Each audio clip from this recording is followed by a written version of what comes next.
আহমদ ও তিরমিজি শরীফে একটি হাদিস এসেছে।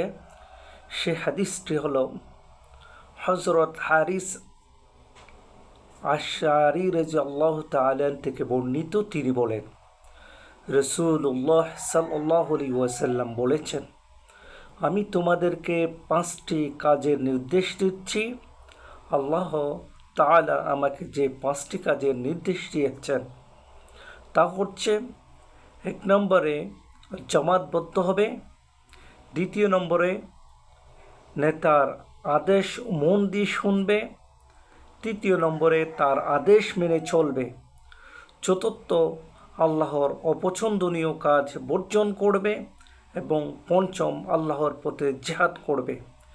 যে ব্যক্তি ইসলামী সংগঠন ত্যাগ করে এক বিঘত পরিমাণ দূর সরে গেল, সে নিজের গর্দান থেকে ইসলামের রশি খুলে ফেলল। যতক্ষণ না সে সংগঠনে ফিরে আসবে। আর যে ব্যক্তি জাহিলিয়াতের নিয়ম নীতির দিকে লোকদের আহ্বান জানাবে, সে জাহান্নামের জ্বালানি হবে, যদিও সে রোজা রাখে, সালাত আদায় করে এবং নিজেকে মুসলমান বলে দাবি করে।